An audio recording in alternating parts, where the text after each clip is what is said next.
అందరికీ నమస్కారం అండి.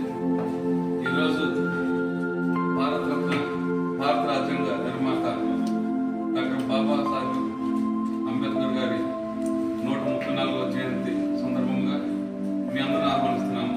ఈనాటి కార్యక్రమానికి ముఖ్య అతిథులుగా వ్యాయామ క్రీడా ప్రోత్సాహకులు, స్వచ్ఛంద సేవా కార్యక్రమానికి యువతని నిరంతరం ప్రోత్సహిస్తున్నటువంటి మన సిఐ గారు పెద్దరాజు గారిని సాధారణంగా ఆహ్వానిస్తున్నాము. అదేవిధంగా national football player, retired employee Sudhakar గారిని కూడా సాధారణంగా ఆహ్వానిస్తున్నాం. నా చిన్ననాటి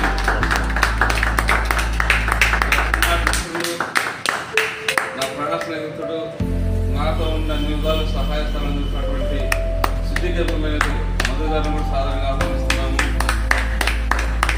అదేవిధంగా ప్రొద్దుటూరులో రాయలసీమలో 18 సంవత్సరాలు ఉన్నప్పటికీ నా వెనుక ఉంటూ ప్రాణాన్ని నన్ను కాపాడుకుంటూ ముందు నడుపుతున్నటువంటి పఠాన్ కాలేజీ విద్యా సంస్థల డైరెక్టర్ సరస్వతి గారిని ఆహ్వానిస్తూ, మిత్రులు విజయ్ గారు, police department, photography and electronic media Suresh గారిని, మరి మన జిమ్ క్రీడాకారులందరూ కూడా సాధారణంగా ఆహ్వానిస్తున్నాం. అందరూ కూడా సరిగ్గా ఈ కార్యక్రమాన్ని మా తెలిసేయండి. అది అందరూ ఇంట్రెస్ట్ అనుకుంటుంది, ఎవరు ఉండదు, అందరూ కూడా సాధారణ ఆహ్వానిస్తున్నాం. అందరూ చేయండి.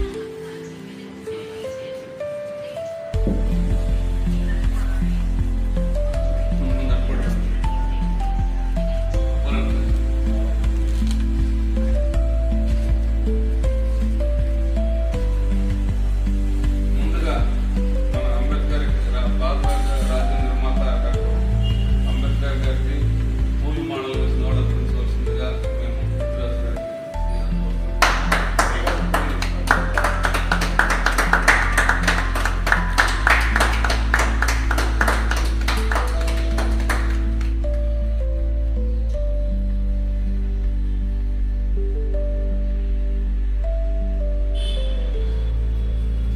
ఈ సందర్భంగా సార్ యొక్క అమూల్యమైన సందేశాన్ని నేను సమాజంలో అందించినటువంటి అంబేద్కర్ గారి యొక్క చేసినటువంటి త్యాగ ఫలితాల గురించి పెద్దరాజు గారి